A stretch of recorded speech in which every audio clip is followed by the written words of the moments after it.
I was halfway out of my truck when I heard it the shrillest voice this side of the Rockies. "You can't park here. This is private property."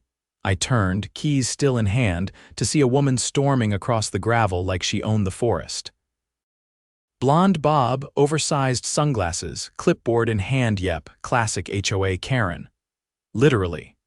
Her name was Denise. Denise Claiborne, president of the Whispering Pines HOA. I just pulled into the driveway of my own damn cabin.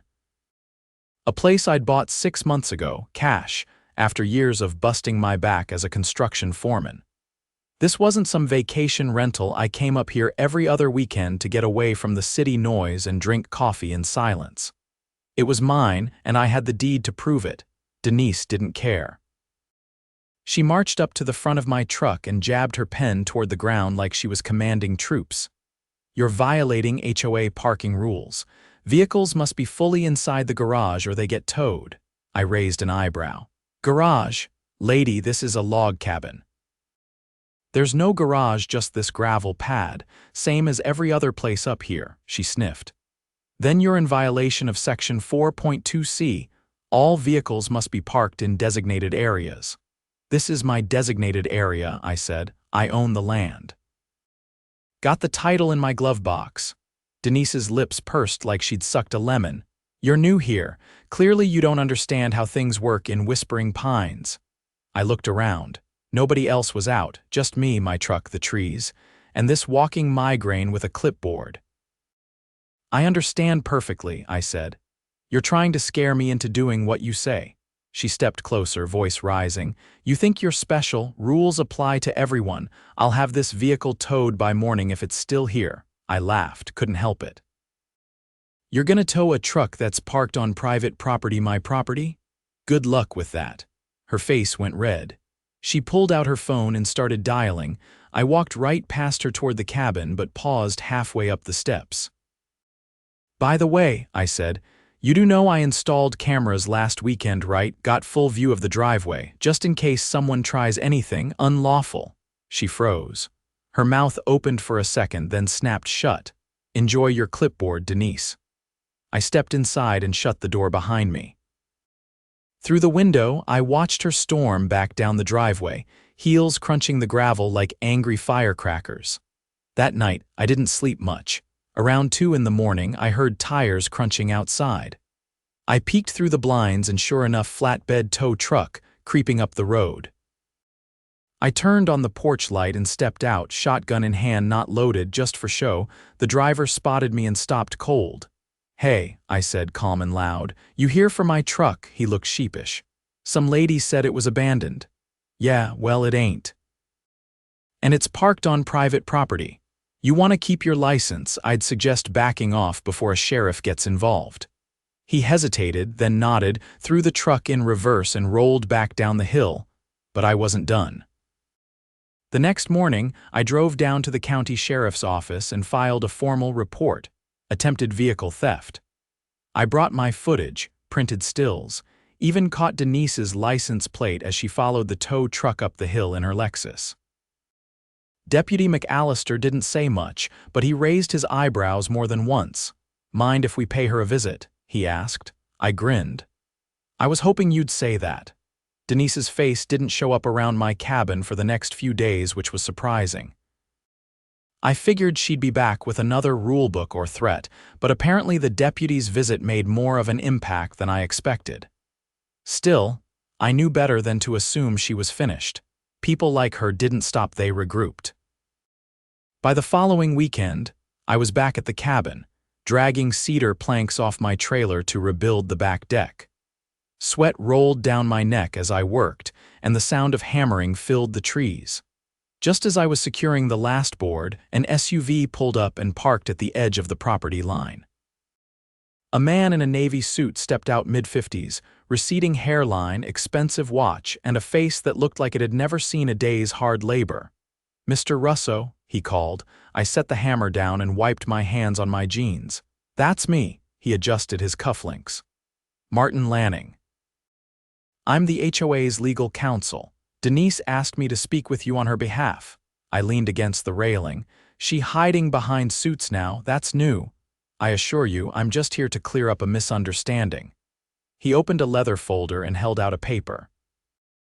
The HOA believes there's been an error in the property lines, specifically that your driveway extends beyond your official boundary and onto common land.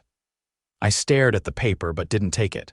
You accusing me of stealing land now? Not stealing, he said, too smoothly. But perhaps unknowingly encroaching. The board is prepared to offer a resolution if you agree to relinquish the disputed 10 feet. The HOA will drop any pending complaints. I crossed my arms. Funny. I had the survey done myself when I bought the place. County records confirm every inch. You're 11 feet off, not me, he blinked. Perhaps we could review the documents together, already shared them with the sheriff, I said. And my real estate attorney, what Denise is doing, that's attempted fraud. His mouth tightened. Let's not escalate things unnecessarily. I stepped off the deck and walked right up to him. You're standing on private property. I suggest you leave before I call the same deputy who paid Denise a visit last week. He closed the folder with a snap and turned without another word. That night, I drove into town for supplies, gas for the generator, some fresh eggs from the farm stand. When I came back, something felt off. The cabin looked the same, but the air was quiet in a way that made the back of my neck itch. I walked around the side and crouched by the crawlspace entrance. The padlock I'd installed last month was missing. In its place was a new lock, shiny, untouched, and definitely not mine. I didn't waste time. I called Deputy McAllister and explained what I found. He told me to stay put and arrived within 20 minutes, headlights cutting through the trees. He crouched beside me, flashlight scanning the lock. This isn't standard HOA procedure, he said, frowning. You give anyone permission to access down here? Nope. Only time I've been under there was to check the water lines in February. We pried the lock off with a crowbar from my truck. What we found inside made my stomach tighten. A small wireless camera had been mounted beneath the floorboards, aimed upward right toward the center of my living room. McAllister didn't say anything for a second, then he stood up slowly. Well, that just turned into a felony. We spent the next few hours combing the rest of the crawlspace and found 2 more devices, one pointed toward the water heater, another covering the breaker box. All looked brand new. All wired to a single battery hub with a SIM card uplink. Someone wanted eyes in here, McAllister said, and they didn't want you to know. By dawn, the sheriff's office had a forensics team bagging evidence. McAllister asked if I could identify who might have had access, and I didn't hesitate. Only folks who have been sniffing around lately are the HOA, Denise and her lawyer, he nodded. We'll run the serials. If these were purchased with a card, we'll find out whose. I stayed off the property the next 3 days, not because I was afraid, because I wanted them to think I was. Let them believe I'd backed off, that their stunt worked. Meanwhile, I drove to the county clerk's office and requested the original HOA charter and all amendments filed since its inception. Took the better part of a morning, but what I found was gold. In 1999, Whispering Pines HOA had filed a boundary adjustment to absorb a section of undeveloped forest into common land. Problem was, the county never approved the filing. The plat map still showed those lots as privately owned, unclaimed, and untaxed.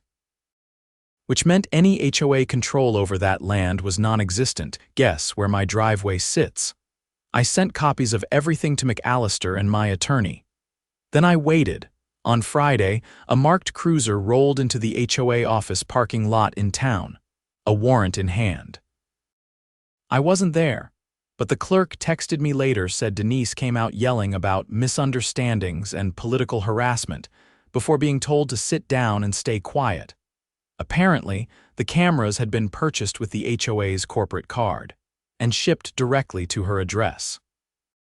The local paper ran the story 2 days later. HOA president under investigation for illegal surveillance.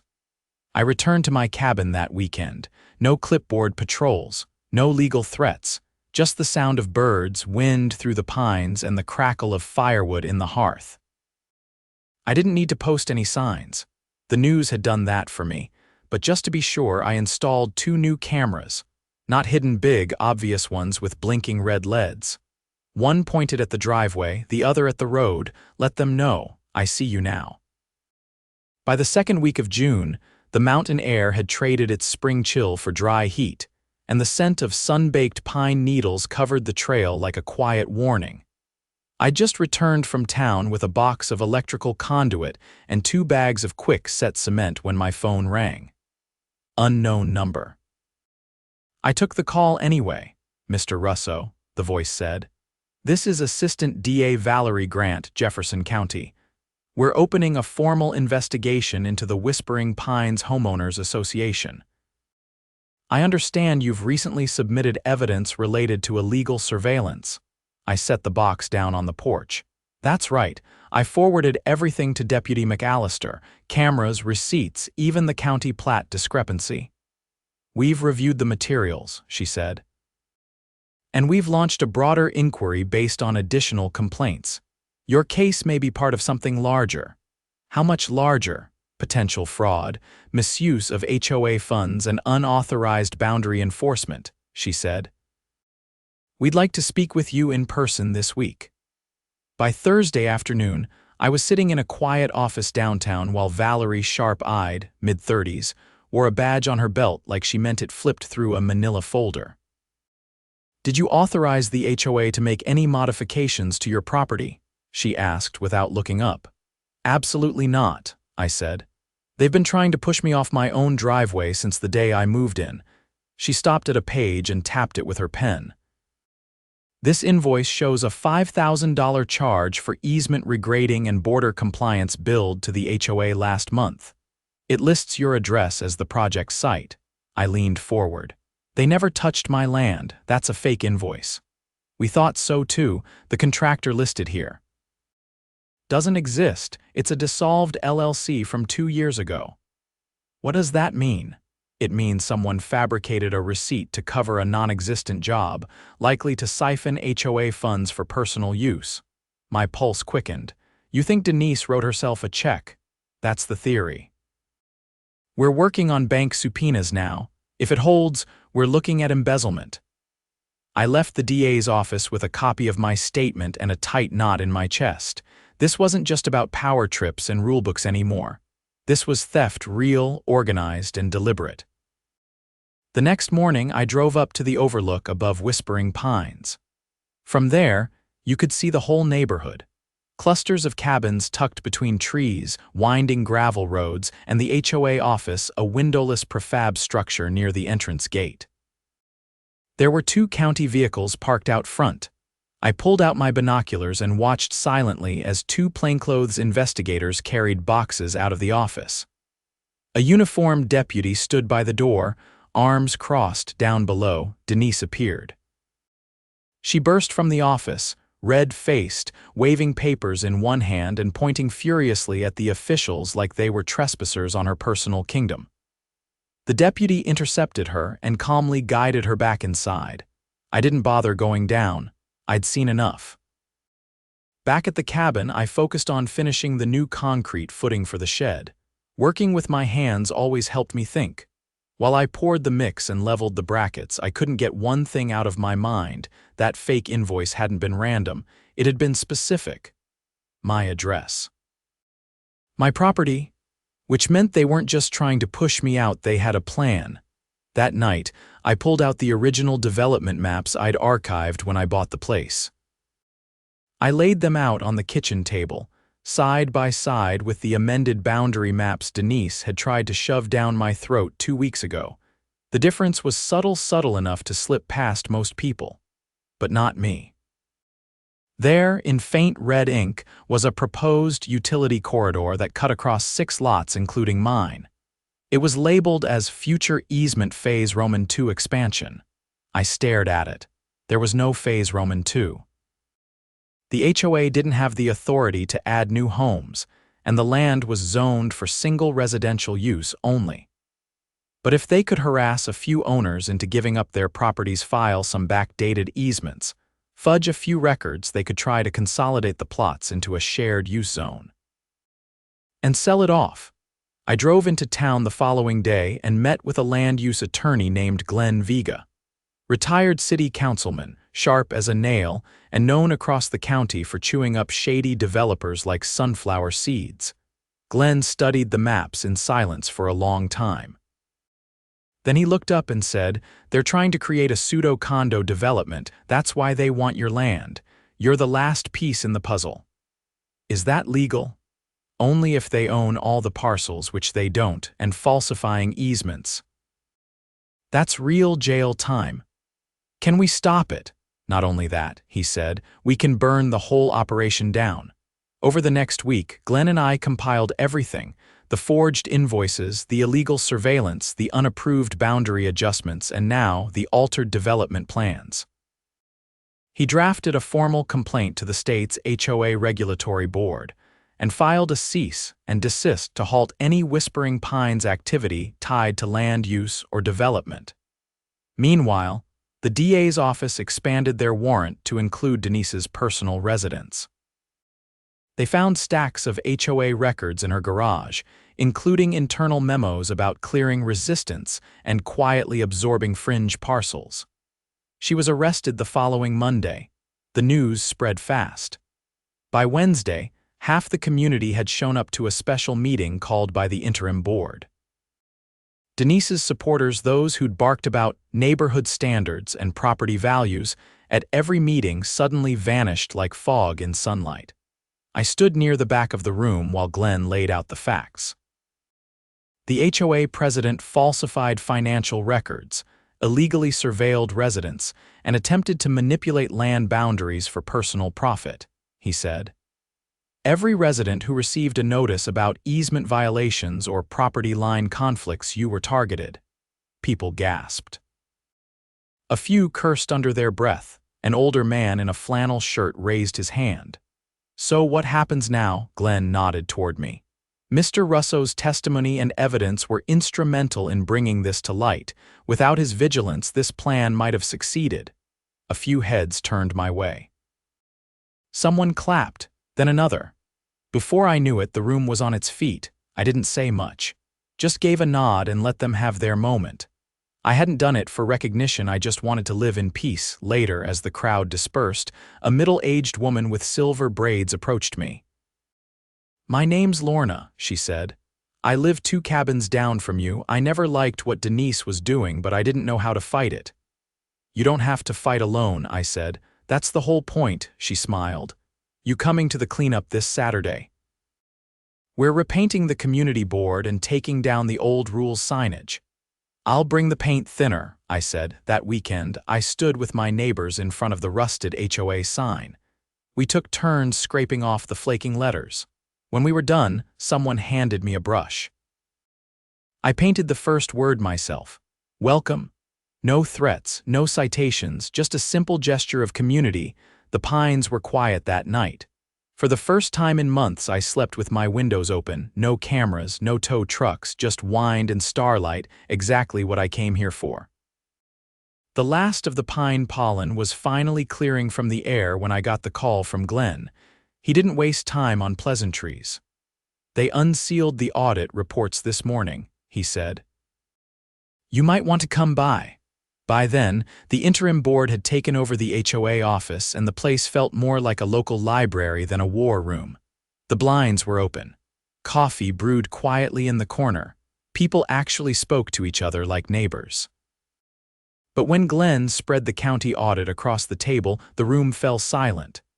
"They tracked over $70,000 in misappropriated funds," he said, running his finger along a column. "Payments to shell contractors. Phantom landscaping jobs.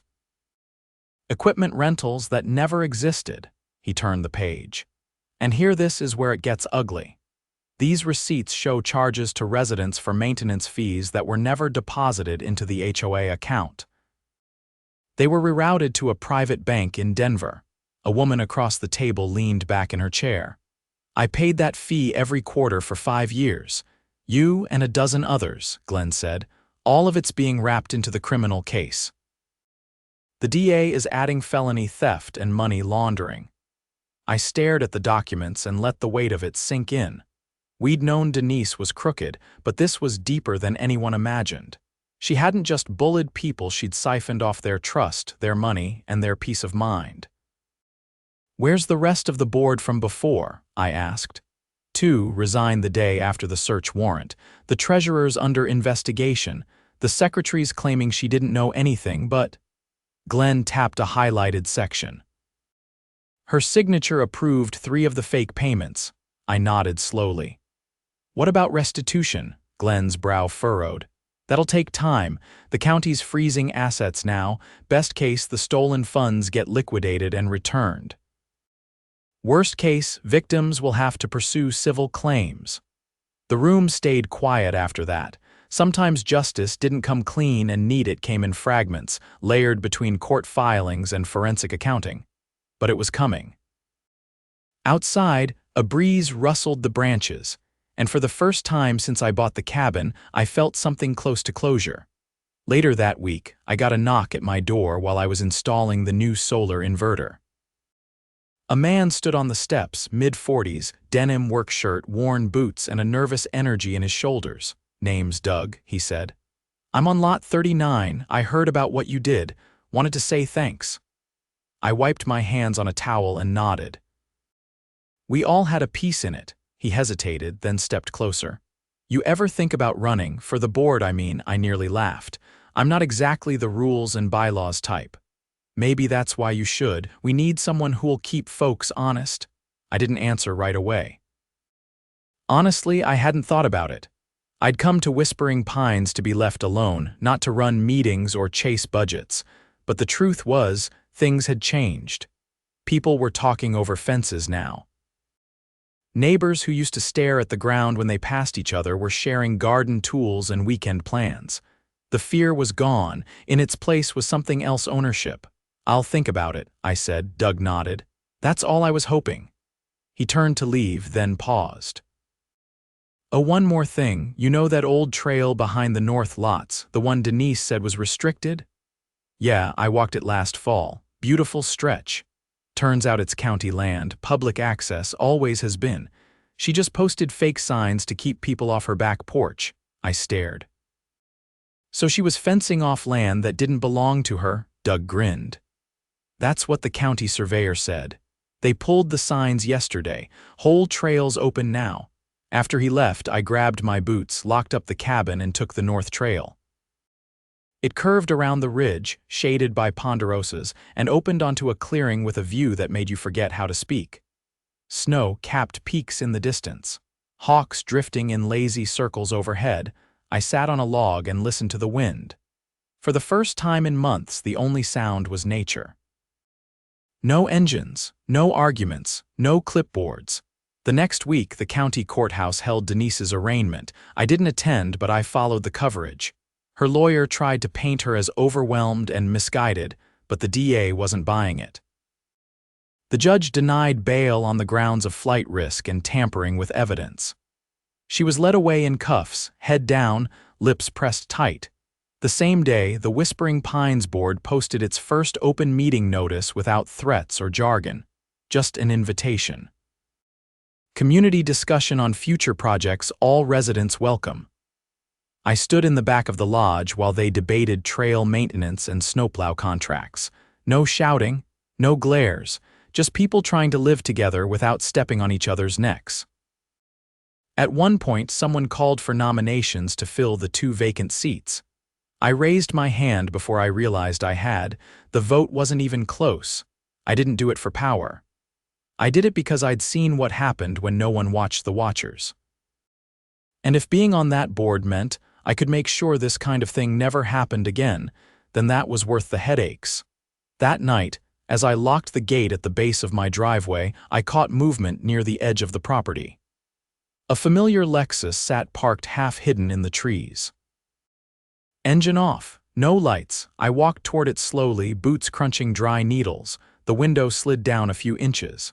Inside sat Denise's husband, Harold, the quiet one. He didn't look at me, just stared straight ahead. "She left a lot of damage behind," he said. "She stole from her neighbors," I replied. "That's not damage, that's betrayal," he nodded once. I didn't know about the money, the cameras, any of it. You didn't ask. He reached into the glove box and pulled out a manila envelope. The last of the HOA's bank statements. She kept these hidden. I found them after they arrested her. I took it, opened the flap, and saw rows of deposits and withdrawals that hadn't shown up in the audit. More fake vendors, more names. One of them rang a bell. Glenrock Partners, a development firm that had tried to buy out Mountain Land last year. She was brokering a sale, I said, trying to flip the neighborhood. Looks that way. I closed the envelope. You should turn this in. I'm not the type people listen to. Well, I said, backing away, maybe it's time you learned how. He didn't answer. Just rolled up the window and drove off slowly, tires whispering over gravel. I handed the envelope to the DA the next morning. It contained everything they needed to link Denise to a wider scheme. Land speculation, zoning fraud, and a quiet attempt to convert residential property into commercial holdings without anyone noticing. They filed new charges by the end of the week. The last board member, still clinging to a seat, resigned after that. The new board passed a transparency resolution requiring all financial decisions be posted online within 72 hours, along with scanned receipts and vendor names. We also banned any third-party surveillance equipment in the neighborhood and installed a locked bulletin board at the trailhead to post community notices, not threats. At the next meeting, I proposed a motion to remove the HOA's power over individual property aesthetics. No more fencing approvals, mailbox color mandates, or fines for plant height. The motion carried unanimously. Afterward, Lorna approached me with a paper cup of cider and a tired smile. I thought I'd have to move, she said. I didn't think we'd win. Neither did I admitted. But sometimes all it takes is one loud scream to wake everyone up. She raised her cup. To the scream, I tapped mine against hers. And the freeze that followed. The wind stirred through the lodge again, but this time it carried laughter, real laughter, the kind that sticks around.